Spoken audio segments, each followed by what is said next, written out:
Paz do Senhor, irmão. Dormiram bem? Vocês não estão com cara de quem dormiu direito, não. Está meio enfadado, não está? Tudo bem, graças a Deus, não é? Então eu convido vocês para nós abrirmos a palavra de Deus preciosa. Deixa eu desligar aqui o negócio. Já está atrapalhando.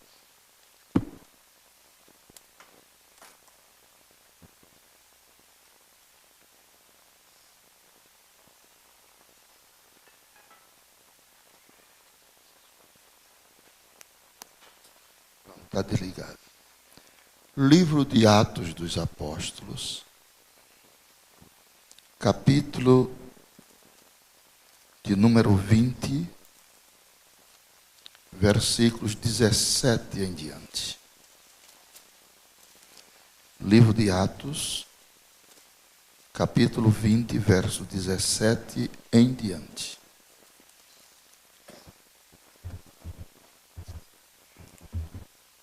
De Mileto mandou a Éfaso chamar os anciãos da igreja.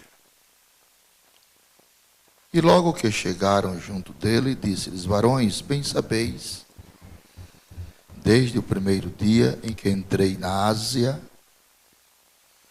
como em todo este tempo me portei no meio de vós, servindo ao Senhor com toda a humildade, com muitas lágrimas e tentações que pela cilada dos judeus me sobrevieram.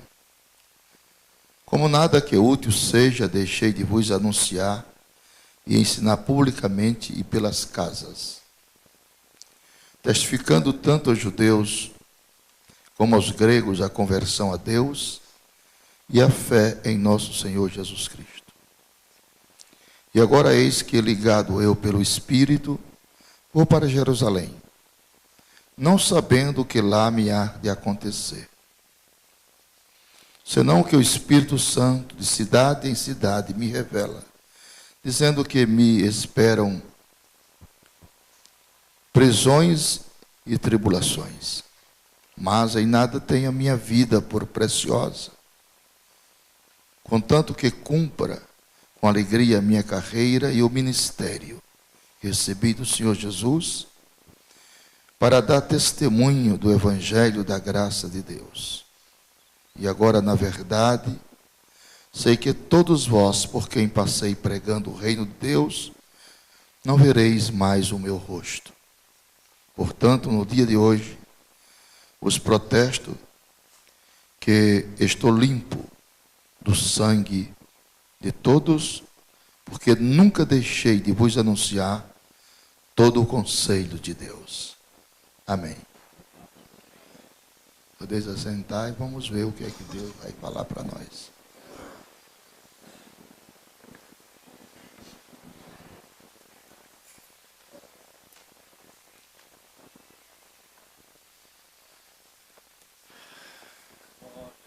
Este homem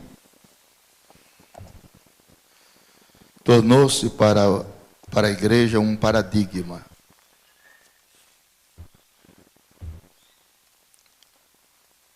Um dos maiores exemplos no que tange respeito à evangelização. Ele era um bandeirante da fé. Esse homem tinha tudo para ser um homem triste. Esse homem tinha tudo para viver cabisbaixo. Esse homem tinha tudo para carregar sentimentos frustrantes. Este homem tinha tudo para ser até uma pessoa revoltada. Ele passou muitos episódios na vida e eu notei alguns deles. Ele foi perseguido em Damasco. Ele foi rejeitado em Jerusalém. Ele foi esquecido em Tarso. Ele foi apedrejado em Listra. Ele foi açoitado em Filipos. Ele foi escorraçado em Tessalônica e Bereia. Ele foi chamado de tagarela em Atenas. Ele foi chamado de impostor em Corinto. Ele enfrentou feras em Éfeso, homens cruéis. Ele foi preso em Jerusalém, 2 anos em prisão domiciliar na casa de Gaio. Depois, numa prisão mamertina do governo, no ano 58 da era cristã. Ele foi acusado em Cesareia. Ele enfrentou naufrágio indo para Roma. Ele foi picado por uma cobra em Malta. Tinha 276 mãos para a cobra picar, só picou a dele. O que você acha? Ele foi fustigado 3 vezes com vara no suplício do Império Romano.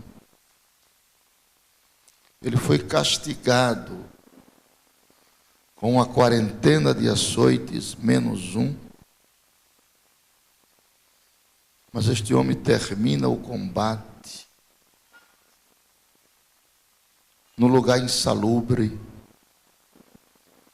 numa prisão úmida, escura, como um funil.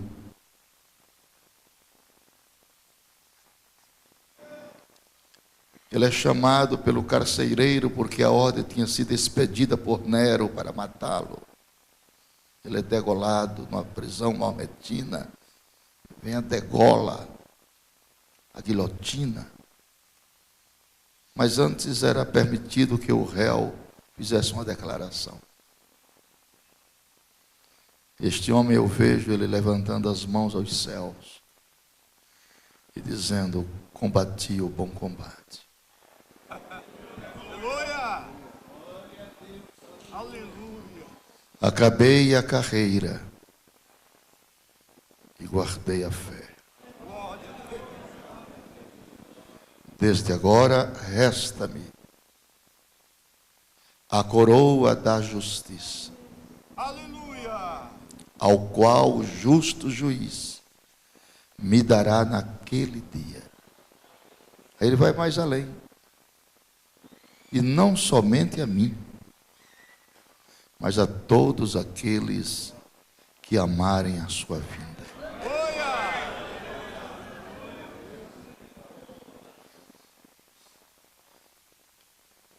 Muitas igrejas no Brasil já perderam aquele gosto que tinha no começo por missões. Eu sou de uma geração que os nossos congressos de missões eram os mais bem frequentados.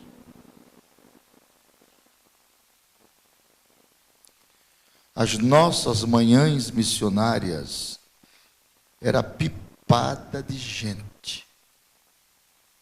Eram os melhores trabalhos da nossa denominação. Era as manhãs missionárias, os congressos de missões.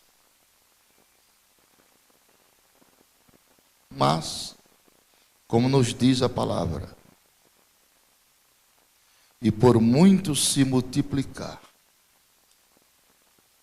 a iniquidade, o amor de muitos esfriará.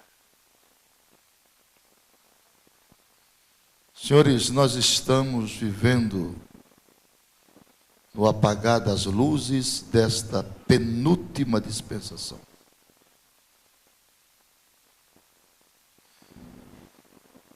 Eu estudo esse assunto há 50 anos. E quando vi o pastor Edson prestar esse relatório, que ele está prestando desde sexta-feira, eu lembrei-me. Queira vocês entenderem ou não, mas Deus começa a acionar as suas sanções disciplinares sobre a terra. E como o Senhor que Ele é do universo, Ele tem 3 juízos disciplinadores: a água, o vento e o fogo. Tudo está nas suas mãos. Os ventos estão nas suas recâmaras. Se ele libera um vento a 250 quilômetros, não fica nada em pé.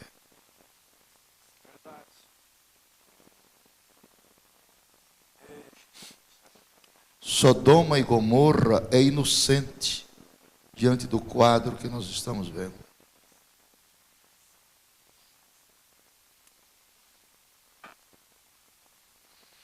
Todos os paradigmas da moral humana foram quebrados. Todos os valores foram invertidos. E todos os balizares da fé estão torpedeados. E a crise agora é encontrar um homem.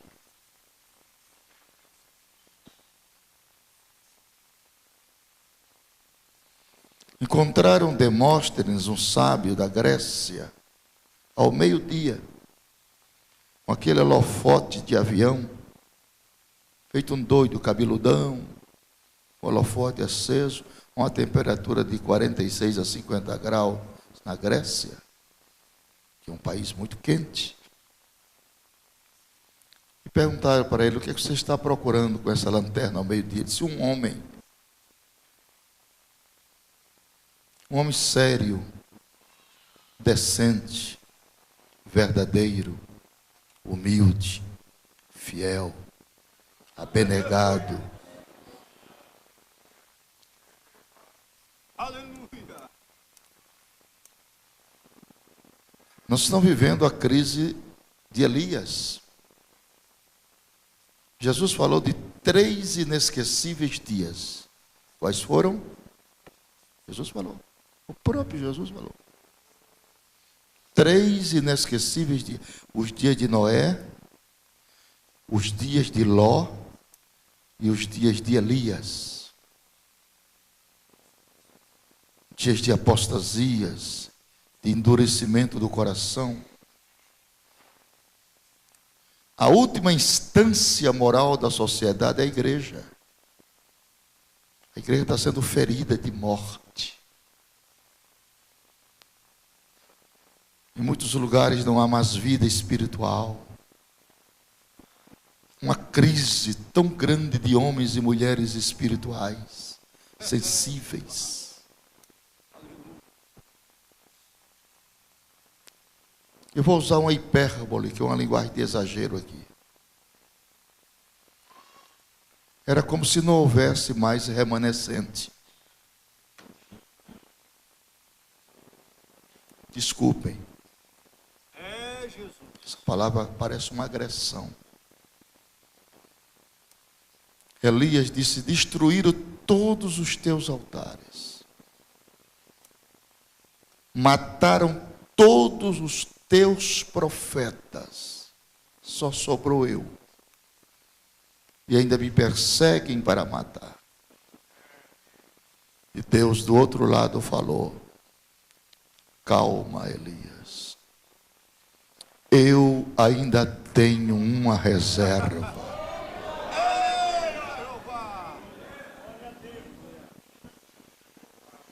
Esta reserva nunca dobrou os joelhos a Baal, sua boca nunca o beijou. Eu quero crer que aqui tem uma parte grande da reserva. Porque a gente só quer os louros do Evangelho. A gente só quer aceitar os elogios do Evangelho. Mas o Evangelho não é só isso. O Evangelho é uma colheita de rosas furando a mão entre espinhos. Temos que estar dispostos para o bônus e o ônus do Evangelho. E esse intercâmbio de valores éticos, morais e cristãos, eles são delineados pelos balizares dos fundamentos doutrinários da fé. Por causa disso,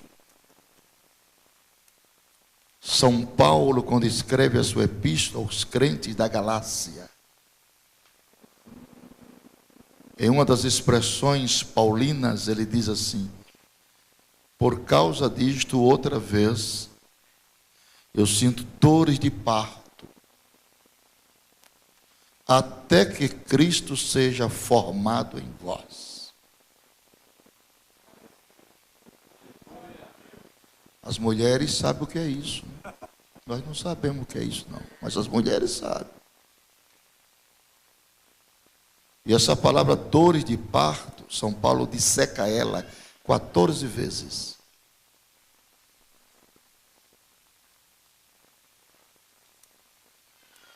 Se nem todos que estão em Israel são israelitas, nem todos que estão na igreja provaram a adoção de filhos e o processo do novo nascimento.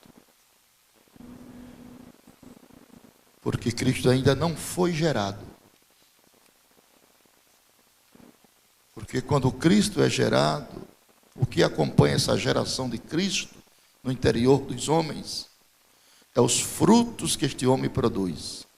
Aleluia!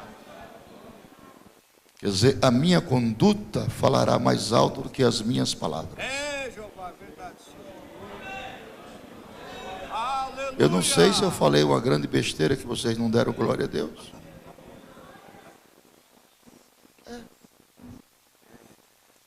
É na hora da prova que revela-se o caráter de Cristo no homem. E Paulo sabia de tudo isso. Eu coloquei aqui uma grande pergunta para nós respondermos esta manhã. Se você tiver paciência de me ouvir, que a minha palavra parece aquela palavra que as pessoas dão até sono. Então faça sacrifício para não dormir.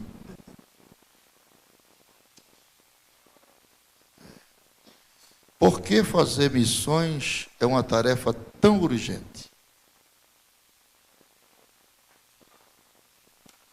Em primeiro lugar, porque o homem sem Cristo está perdido.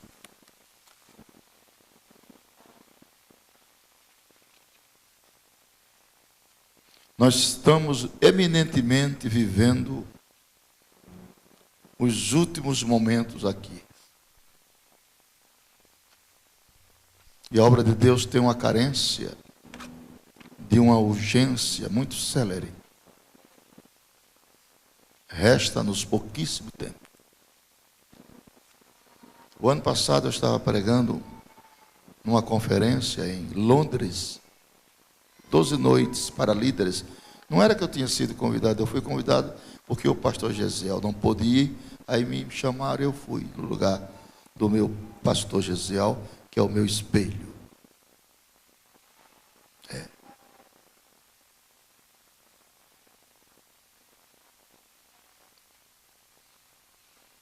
E coincidiu que aqueles dias estava aniversariando a rainha da Inglaterra, 85 anos. E saiu no Jornal de Londres que algumas nações do centro da Europa, a partir daqueles dias, não estariam mais admitindo no seu quadro aeronáutico 2 comandantes de avião crente.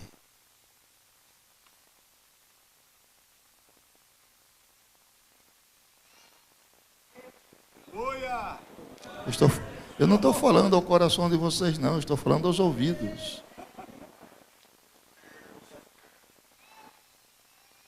Aleluia. Isso aqui não é autossugestão, isso aqui é para raciocinar. Porque todo mundo deve saber que no comando de uma aeronave anda 2 homens. Um piloto, o comandante e o copiloto. Então eles estão disciplinando para que viajem na cabine 2 profissionais, mas que um seja crente e o outro não. Aleluia. Agora parece que eles... será que eles entenderam?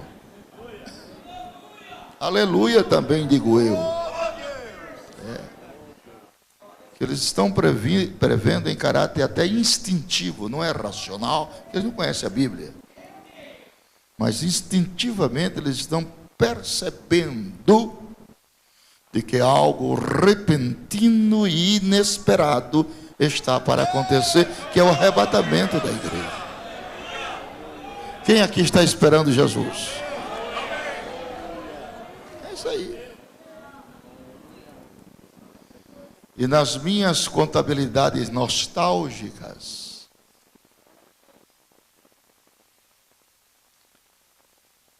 baseado naquela palavra que o Senhor Jesus falou assim. Vamos ver se eu me lembro dela. Jesus falou assim: quando a figueira brotar, o verão está longe, próximo. Aí ele conclui a profecia dizendo: em verdade vos digo, que não passará. Aí eu vou apontar para mim agora, depois eu vou explicar o motivo. Esta geração. Aleluia. Estou apontando para mim, depois eu vou explicar o motivo. Não precisa ficar nervoso. Sem que todas estas coisas aconteçam. Os céus e a terra passarão. Ainda estou apontando para mim. Mas as minhas palavras não hão de passar. Por que é que eu estou apontando para mim? Porque justamente eu sou da geração da figueira. Quer entender melhor? Mas eu vou lhe explicar, mas tenha paciência. Eu nasci justamente no ano que Israel foi declarada nação soberana. 1948. Eu tenho 6.6. Sem vazar óleo e sem ratear o motor.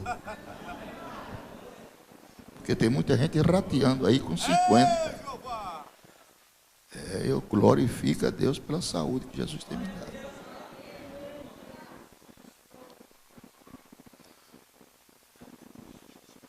Vamos abrir a nossa Bíblia para dar mais substância ao que eu estou falando. Sem a Bíblia fica um vácuo. Livro do profeta Isaías, capítulo de número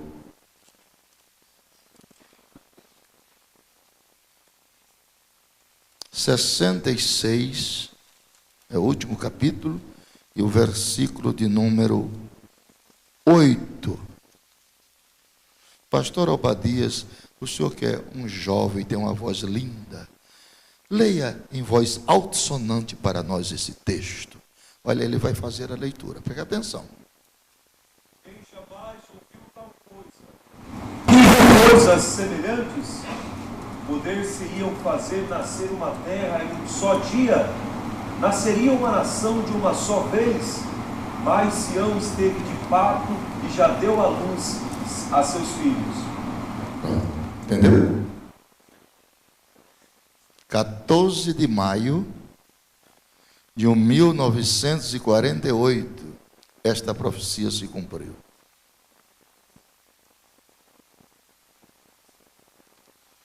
é quando o general Allenby traz da Turquia a primeira leva de judeus pelo processo do sionismo. Os judeus voltam à sua terra,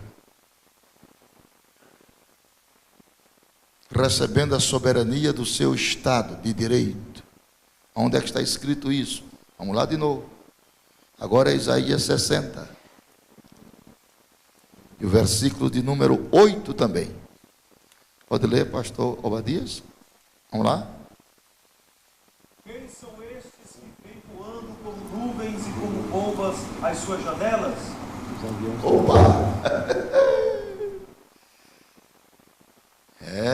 Aqui está a aparição do avião.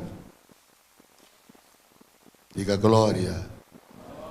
Eles vêm como pombas e como nuvens olhando na janela. Todo o processo eletromagnético está na Bíblia. Todo o campo da alta ciência está na Bíblia. Por exemplo, o telefone que você usa, que você disse foi Graham Bell que inventou, mas já está na Bíblia. O sacerdote tinha uma pedra de oníxe, chamada Urim e Tumim. Por um ele falava com Deus, por outro ouvia a voz de Deus. Cadê o glória que você não está dando? O rádio que você escuta no seu carro, ele opera num campo magnético por ondas sonoras. Jó já viu isso. Diz que o seu campo magnético e suas ondas magnéticas dizem-nos: ei-lo ali, ei-lo aqui, ei-lo ali, ei-lo aqui, ei-lo ali, ei-lo aqui. Você não está dando glória porque não está entendendo. Quando você liga o rádio, atenção, muita atenção, ei-lo ali, ei-lo aqui, ei-lo ali, ei-lo aqui. Jesus está voltando, minha gente.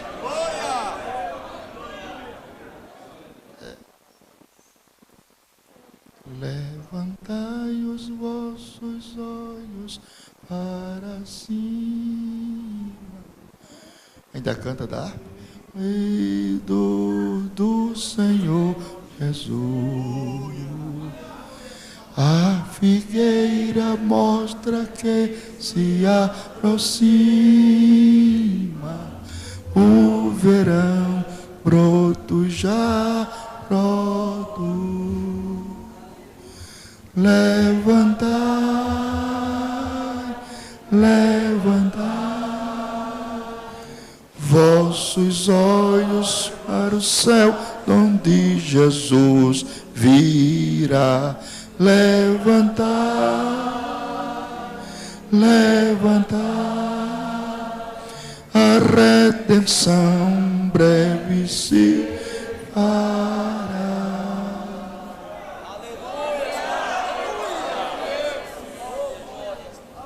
Então a igreja em Criciúma é o beija-flor.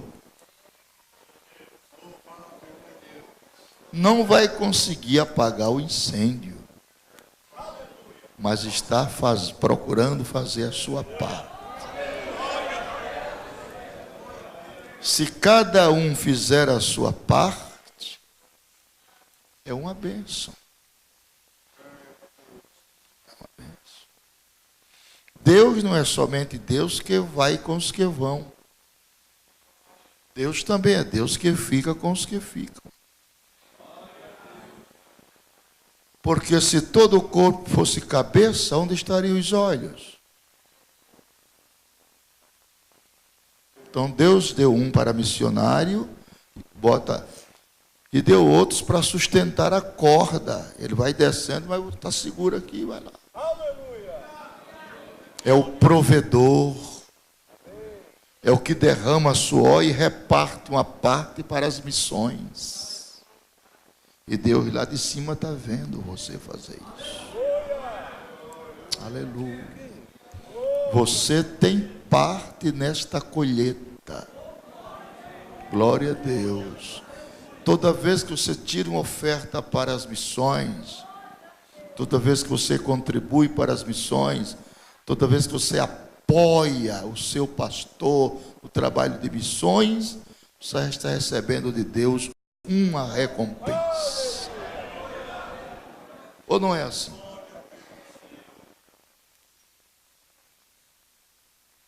Eu falei na sexta-feira que Jesus quebrou todos os paradigmas que você possa imaginar. Um rabino judeu falar com a mulher publicamente, isso era terminantemente proibido pela lei. Principalmente falando com a mulher que Jesus estava falando. Aquela mulher veio de 5 divórcios. Ainda estava com um rapaz, um marido que não era dela. Jesus quebra todos os paradigmas à mercê da censura dos próprios discípulos, seu comportamento. Mas o que Jesus estava vendo ali excede a lei da imaginação e da razão humana. Ele estava vendo a alma da pecadora para levá-la a Deus. O escritor de Provérbios diz que o preço de uma alma para Deus é caríssimo. E como gramaticalmente a Bíblia está certa, o escritor usa um superlativo absoluto sintético. Não diz que é caro, diz que é caríssimo. Diz que um irmão dentro desse contexto não pode remir ao outro irmão, não pode comprar o outro, porque todos os seus recursos se esgotariam. Aí Pedro toma a palavra e disserta apologeticamente dizendo: não foi com ouro e com prata, são os metais mais preciosos, que fostes resgatado de vossa vã maneira de viver, mas como precioso sangue, como de um cordeiro, imaculado e incontaminado. Isso não é autossugestão, isso é profecia.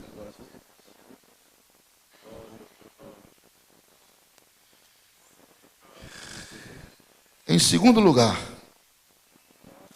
fazer missões é uma tarefa urgente, porque a obra de Cristo já foi consumada. E a salvação é uma obra, falei ontem isso aqui, planejada por Deus, consumada por Cristo e aplicada pelo Espírito Santo. Você entendeu as 3 dimensões? Entendeu? A obra de Deus, a obra da salvação, foi uma obra planejada no céu, consumada por Cristo na cruz e aplicada pelo Espírito Santo. Você vê isso em Gênesis 6.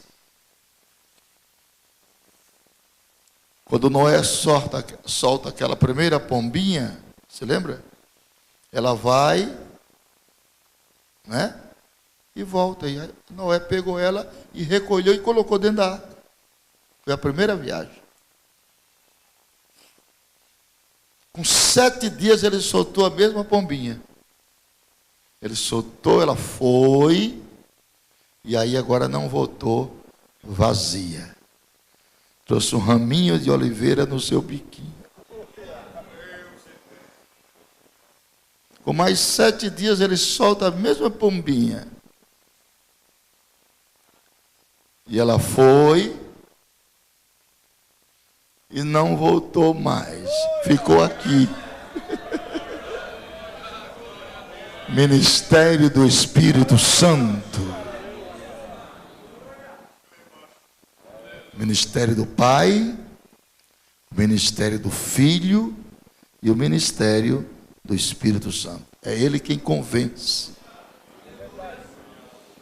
Esta alegria todinha que nós sentimos na igreja é um processo do Espírito Santo. Se o Espírito Santo sair da igreja, acabou-se. Pode fechar a porta. Não pode fechar a porta, irmão. Não tem mais nada.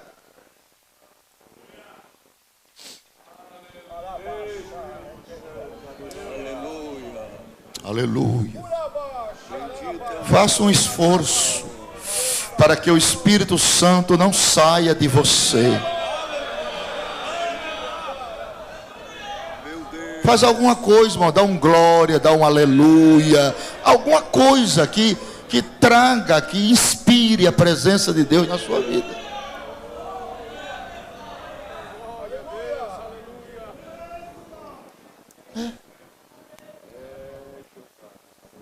Porque a presença de Deus na igreja, hoje, ela consta nos anais da evidência dos sinais como uma das maiores necessidades da igreja odierna. A presença.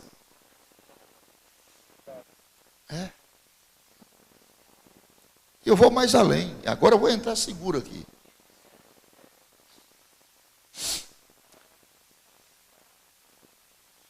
O foco do evangelho hoje, na pregação moderna, mudou. Porque a igreja do Brasil hoje, ela come comida de marmita e requentada.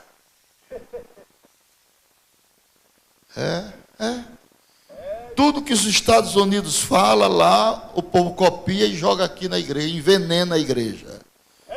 Começou com aquele Kennedy Reagan e a doutrina da chamada pseudo-prosperidade, que nessa pseudo-prosperidade eu sou seguro e sou ferrenho contra isso.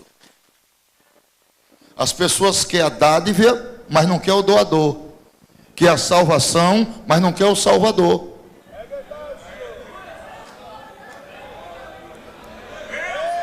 Cadê o glória? Eu não aprendi assim. Não aprendi assim. Esse negócio de dádiva é consequência e não é prioridade. Prioridade é uma vida de comunhão com Deus. Eu não sou crente para ser rico. Eu sou crente para ser próspero. Prosperidade é ter uma vida em comunhão com Deus. Eu tenho só 4 anos de vida pela Bíblia. Eu estou convicto disso. Eu quero terminar esses 4 aninhos bem direitinho na presença do Senhor. Fazer tudo para me manter na presença de Deus, independente dos homens. Dos que os homens pensem. Meu negócio é aqui, não é na horizontal, é na vertical. Porque tem gente bem aqui e mal aqui. Eu quero estar bem aqui. Cabachuri endelebassuri. Alebadarabassuri.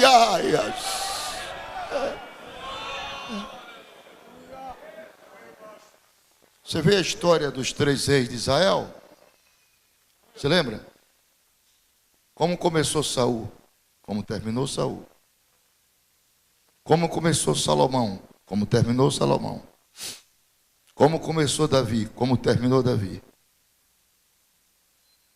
Tem pessoas que nada, mas morrem na praia. Não adiantou. O segredo da vida não é correr. O segredo da vida é chegar. Por isso que muitos correm como foguetão. Pá, daqui a pouco, acabou. Cadê o homem? Eu estou aqui batendo na tecla há 50 anos servindo ao Senhor. E Deus vai me dar força para não esmorecer. Porque a vitória não é de quem corre, é de quem chega. E eu profetizo esta manhã como um homem de Deus. Você vai chegar lá em nome de Jesus. Quem levanta a mão e glorifica a Deus por esta palavra. E eu profetizo mais além. Os seus últimos dias serão melhores do que os seus primeiros.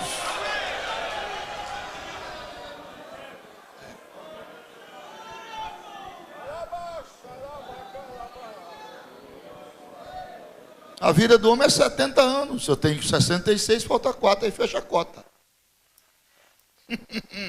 4 aninhos só. Para que andar brigando com ninguém, irmão? Deus me livre. Deus me livre. Não, senhor. Minha vida é minha casa, o aeroporto, o trabalho. O trabalho de Jesus, o aeroporto, minha casa. E acabou-se. Só isso. Não tem mais nada a fazer. Na minha casa, eu me tranco no meu escritório, passo o dia todinho lendo e buscando a Deus. A minha vida é essa, porque eu tenho prazer, eu gosto disso. Eu não fico andando pelo mundo ocioso. Eu fico na minha casa. Saio só para fazer o mandado da minha mulher, que eu sou menino de mandado.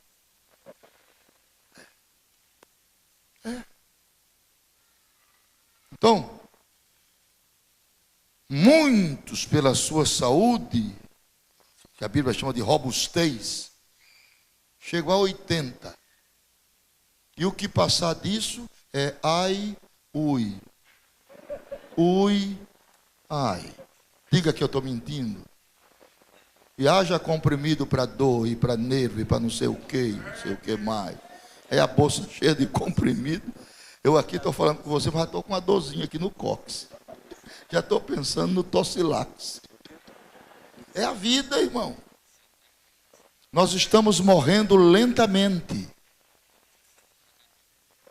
A cada dia que nós vivemos, estamos mais longe do berço e mais perto da sepultura. Fala que é mentira. E crente não morre. Morre sim, crente não é melhor do que ninguém. Crente morre. Para com essa besteira de dizer, fulano passou para o Senhor. Que passou, irmão? Morreu. Passar para o Senhor, você passa no dia que aceita Jesus. Aí passou para o Senhor. A Bíblia diz, Moisés, meu servo, é morto. Crente morre, mas ressuscita. Não reencarna, não, ressuscita. Quem crê na ressurreição. Pronto, isso é a base doutrinária de 1 Coríntios 15. São Paulo nos ensina. São fundamentos doutrinários e convicções de fé. São coisas embrionárias que Deus coloca e injeta. Por isso que eu não sei o que será de muitas pessoas hoje que nunca houve um século de tanta cantoria como em nós. Desculpem eu quebrar até uma ética, mas eu não aguento. As pessoas, para todo lado que você anda nesse Brasil, é show gospel. Mas tomou conta do mundo. E um dia desse parece que eu ofendi um rapaz, porque eu disse, você vai para onde? Ele disse, eu vou para tal cidade. Eu digo, eu vou para lá também, no mesmo avião. Eu vou pregar na igreja, que é a igreja principal da cidade, na Assembleia de Deus. Você vai lá para a igreja do pastor? Eu disse, não, irmão, Deus me livre e guarde. Deus me livre e guarde. Deus me livre e guarde por quê? Esses pastores não dão nada para a gente, não. Eu vou fazer um show, com bilheteria, no mínimo é 40. Aí ele falou, 40 pau.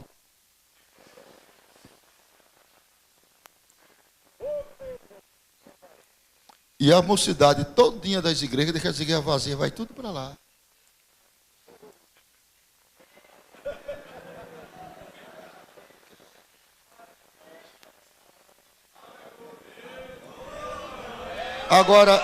Agora eu pergunto, esses são os dias que nós vivemos, né? De Elias, de Noé e de Ló.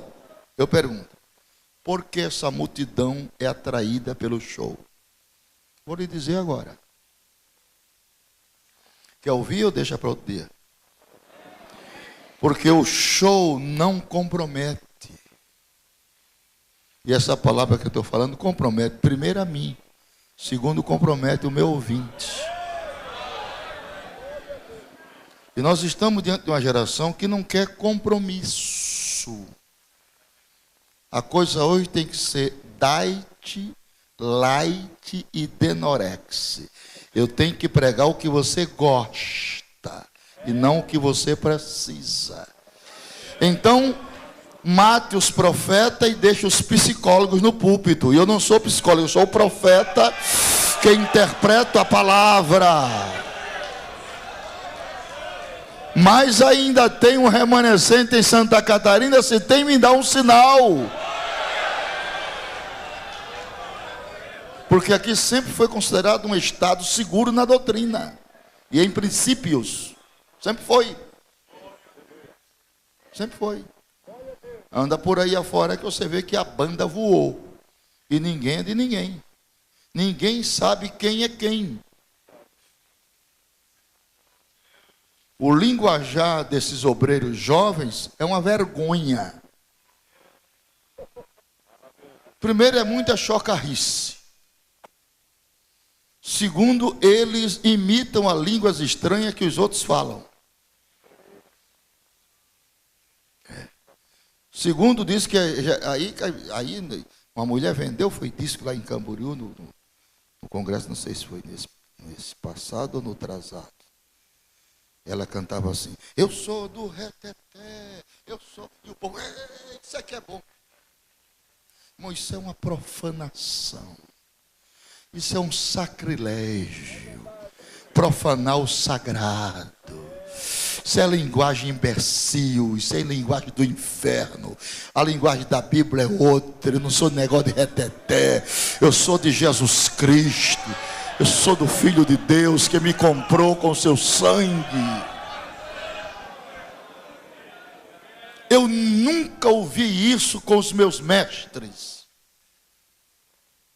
A postura de Nelis Nelson era invejável. Eu ficava bobo de ver o rosto daquele homem. A ética, a moral, o respeito. Ele não pedia para ninguém respeitar. A própria vida dele já era um decoro espiritual. Aleluia. Havia credibilidade. A conversação desses homens era só da Bíblia e do céu. Da Bíblia e do céu. Ele só tinha os pés aqui, mas o coração era lá. A linguagem era de lá. Um dia eu estava com 3 pastores lá em casa. O meu genro, que é pastor, na igreja, presidente da igreja de uma pessoa, igreja batista renovada. Eu tenho 2 genros que são pastores, são advogados e são pastores. Aí eu estava com os 3 pastores lá em casa. Eu estava vendo uma festa na igreja lá, o pastor Ideobrando. Eu disse: eu queria convidar vocês para a gente ir ao culto hoje, um culto de festa lá. Vamos lá? E os 3 pastores, meu genro e os 2 que eram o pastor Neuto e o pastor Fernandes, estavam lá em casa hospedados. Vamos lá? Trocamos de roupa. As nossas esposas ficaram conversando, nós fomos. E tinha um jovem pregador. Chegamos, oramos, cumprimentei o pastor da igreja, sentamos. Quando ele me viu, eu notei que ele ficou diferente. Diferente. Aí leu o texto e esqueceu da Bíblia. Meu Jesus, e agora? Aí começou a gritar. Eu não sou como o pastor Napoleão, mas Deus me usa. Ele falou isso uma vez, eu aguentei. Na terceira eu levantei. Não aguentei mais, irmão. Que negócio é esse? Que falta de respeito. Meu irmão, perto dele. Fale de Jesus. Esta igreja é uma igreja materialmente pobre. Venderam tapioca, beiju, cuscuz, para pagar a tua passagem aérea, o seu hotel, te dar uma oferta. E você agora fica falando em mim, irmão? Fala de Jesus, irmão.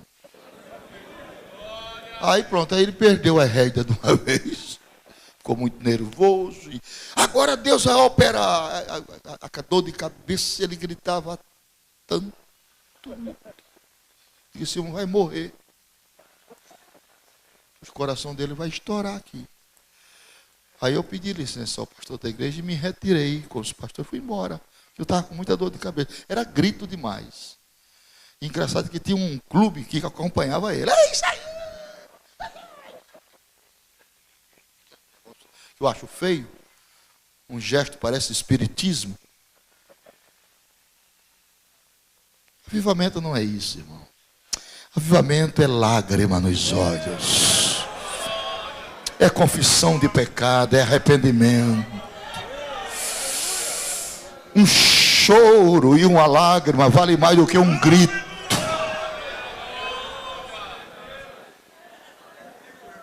Ele ficou preocupado porque eu fui embora. Preocupado comigo, quem sou eu? Aí no outro dia ele falou com um rapaz lá chamado Brito, disse: irmão Brito, eu queria ir lá na casa do pastor Napoleão, fiquei preocupado, ele saiu, foi embora. Eu disse: eu vou ligar para ele. Ele ligou: o pastor, o senhor está aí? Estou em casa. Aí, é que fulano tal disse que quer falar com o senhor. Eu digo: ô irmão, traga ele e venha você também. Vamos almoçar junto aqui em casa. Tem uma lagostinha alho e óleo, uma moqueca de peixe no leite de coco. Que eu sei fazer isso muito bem. E faço mais o pirão do peixe com pimenta malagueta. Não vou falar nisso, não, você já está dando fome em vocês. Aí preparamos, lá vem esse irmão, esse tal pastor missionário lá. Aí eu fui fazer a honra, que eu moro no último andar do prédio, fiquei aqui esperando que o elevador abrisse para cumprimentar, porque a minha esposa me ensinou isso, ela me ensina certas coisas boas, para receber as pessoas, para não comer com os cotovelos assim, para não comer falando com a boca cheia. Minha mulher fala tudo isso, mas eu faço o contrário, aí ela me pega. Aí eu fiquei esperando o irmão lá. Quando o elevador, aí eu fui cumprimentar ele: paz do senhor, pastor. Aí ele olhou para mim: a paz do senhor, varão. Me matou. Aqui foi uma tapa na minha cara. Irmão, não me chama assim, irmão. Não faça isso comigo, pelo amor de Jesus. Antes de entrar para dentro de casa. Ele ficou assim. Eu digo: olha, irmão, antes da gente entrar para Hebreus capítulo 2, versículo 11, está escrito assim: tanto os que se santificam, como os que são santificados, são todos de um, por cuja causa não se lhe envergonha de chamar irmão. Bata no ombro de seu irmão e diga: você é meu irmão. Não podemos perder isso não, meu irmão. Ninguém deve perder esses bons costumes ensinados pela palavra. Porque por aí é que vem a libertinagem, a falta de respeito por essas mínimas coisas. Que negócio de varão, canela, tu é vaso, eu detesto esse tipo de linguagem. Então eu prefiro ficar, porque eu falei com os irmãos que me trouxeram aqui. Tem hora, irmão, que eu não tenho um companheiro para a gente conversar. Os homens são tão neófitos e tão vazios de Bíblia que a conversa minha não serve para eles. E eu não sei conversar outra coisa a não ser as coisas da Bíblia. O meu HD foi preparado só para as coisas da Bíblia. Se você quiser ter uma boa conversa comigo, me explore num campo bíblico, para a gente conversar, chorar, se alegrar. Agora, com essas besteiras do mundo, eu não gosto, porque eu não sei. O que é que eu sei de eletricidade? Nada. Então vamos para a Bíblia, que é uma matéria que eu gosto. Você não gostou do que eu estou falando. Aí ele entrou, os pastores cumprimentamos, sentou lá. Aí ele caiu na besteira. O que é que o senhor achou da minha pregação ontem? Mas eu falei com amor e carinho. Não falei como delegado, não. Eu disse: ô meu querido irmão, aquilo não é pregação, é briga de galo.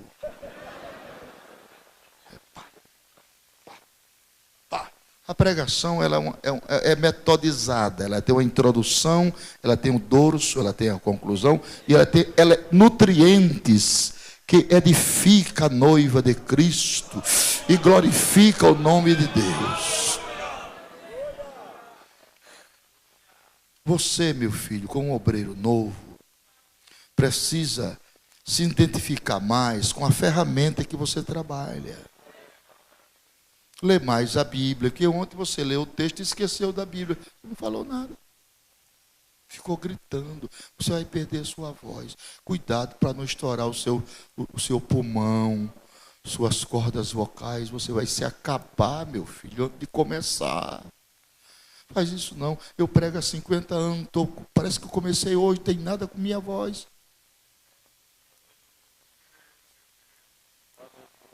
Engraçado que ele tem os clientes deles. Essas pessoas têm. Tem aquela turminha que, isso aqui é pregação.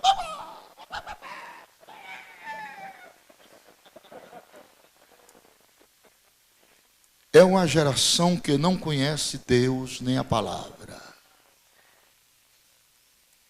E vem o profeta e diz: o meu povo foi destruído porque lhes faltou conhecimento.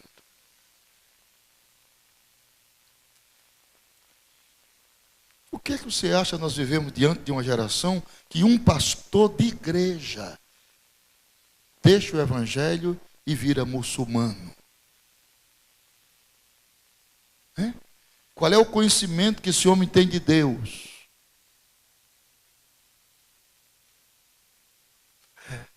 Então nós estamos vivendo, assistindo esse espetáculo trágico. Porque a palavra de Deus, engraçado, quando eu vou pregar por aí, os pastores já preocupados, coitadinho. Irmão, agora é a hora, o pastor vai trazer a palavra, pelo amor de Deus, irmão, o lamento. Não saia ninguém, oh Jesus. Aquilo me dá uma tristeza. Aí eu vou pregar no lugar, pastor, primeiro o senhor prega, viu? Eu digo, e aí? Não, aí o cantor é que vai cantar, porque quem segura o povo não é o senhor, né? É o cantor. Meteu tudo, meu irmão. Quem segura a igreja é a palavra. Não é o cantor e nem o cântico. O cântico não é elemento de edificação, não, senhora, aprenda. O cântico é para alegrar, que edifica é a palavra, que é o pão que sustenta o homem e a mulher.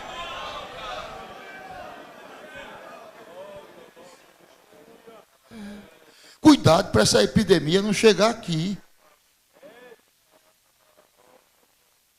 Que coisa séria, irmão. Como a palavra de Deus fosse o resto, o tomate podre, o que sobrou da feira. Depois das 2. Que é isso? Eu sou de uma geração que o povo vinha de longe, jovens, para ouvir a palavra. Hoje fica na igreja, não aguenta ouvir, se levanta, vai para lá, encontra um negócio para ir para o banheiro, porque não gosta de ouvir a palavra, não amam mais a palavra. Uma geração raquítica, doente, anêmica. Eu sou de uma geração que comia tutano, a palavra doutrinada, falada, expressada, exigida, e nunca morri.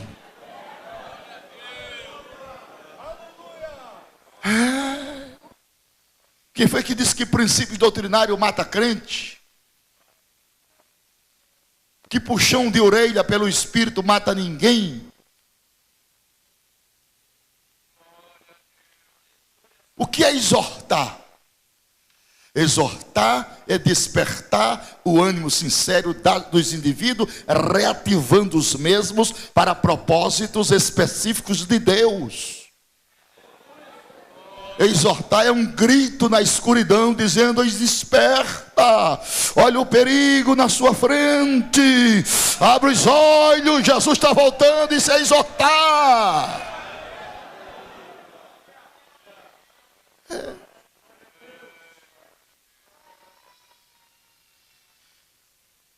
Oh, meu Jesus, já é 10h48. Cavalo comedor, cabresto curto. Até 11, tá bom, pastor? Hein? Que ainda tem a noite, irmão. O pregador não deve gastar tudo, não. O filho pródigo gastou tudo. Olhe para seu irmão e diga: nunca gaste tudo. Você não sabe do dia de amanhã. Tenha sempre uma reservazinha, não faz mal a ninguém. Prudência e caldo de galinha não faz mal a ninguém. Ah, mas quando Deus me toma, aqui quem manda é Deus. Não, senhor, aqui quem manda é o pastor da igreja. Esse negócio não. Na minha, quando eu era pastor de igreja, eu um elemento muito inspirado, porque o púlpito assembleano, aprenda essa. Púlpito assembleano, por ser um púlpito pentecostal, estou falando para os mais novos aprender, os mais velhos já sabem. é lugar de fortes emoções. Aqui. E quando essas emoções não são controladas, nós podemos ser traídos por elas. Tem que ter muito cuidado. Aqui quem manda é o Espírito Santo. Aqui o pastor. Eu me levantei e fiquei perguntando, não, senhor, quem manda sou eu, irmão, aqui. O Espírito Santo, não, senhor, sou eu. Sou o pastor da igreja. Ele me constituiu pastor da igreja. Que negócio é esse? Aqui tem dono, aqui tem casa, aqui tem leme.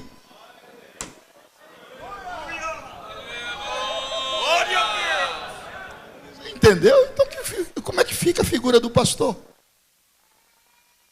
Eu sou da velha guarda, desculpa, viu? Sou 517 da Convenção Geral. Quando Noé abriu a tampa da arca, eu já estava lá. Eu e mais uns que tem aqui.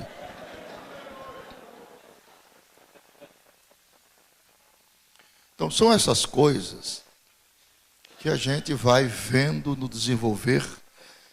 E a intenção dessas pessoas talvez sejam até as melhores. Mas o tempo, irmão, ele cura até queijo e amadurece as ideias. São Paulo diz, quando eu era menino, eu falava como menino, discorria como menino, mas agora sou homem, deixei as coisas de menino.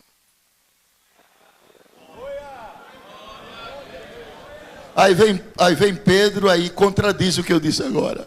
Pedro disse, desejai afetuosamente, como meninos novamente nascidos,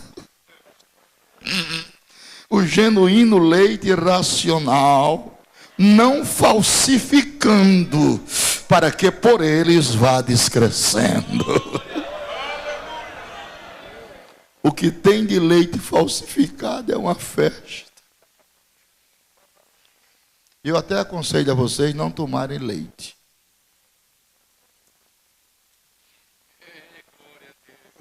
Porque você não já foi desmamado, a sua cota terminou ali. Substitua o leite por outros derivados. Porque hoje o leite pasteurizado está envenenando as pessoas. Que o problema do leite está na pasteurização de elementos químicos, que promove úlceras estomacais, câncer do intestino. É uma geração fast food que está tudo morrendo. Uma comida boa, saudável, é comida feita com banha de porco.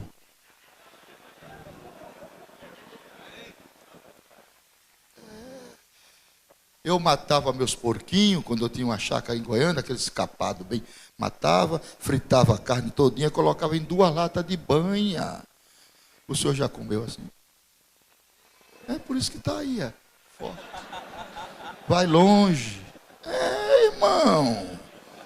Sabe por quê? Porque a gordura do porco, ela não é pastosa, ela é líquida. Ela não entope as coronárias. Agora, esse óleo que você usa, que está ali matando. Compre porco e crie o porco no seu... Mas eu moro num apartamento, como é que eu vou criar porco?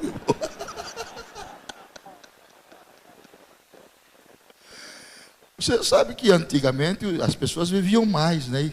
Se alimentavam dessas coisas naturais. Viviam bem.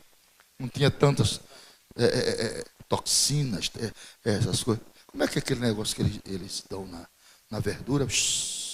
Inseticida, agrotóxico. Está matando o povo.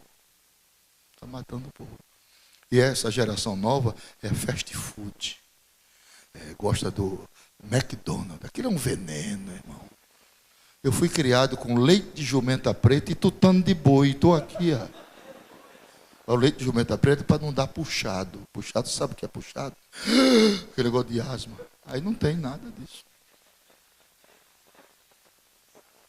Glória a Jesus. Então, meus irmãos, são essas coisas que estão acontecendo em nossos dias. E eu quero dizer para vocês, fechando a minha participação, que a nossa alegria e a nossa esperança é que ainda temos muita gente na igreja, muita, que ama a sua palavra.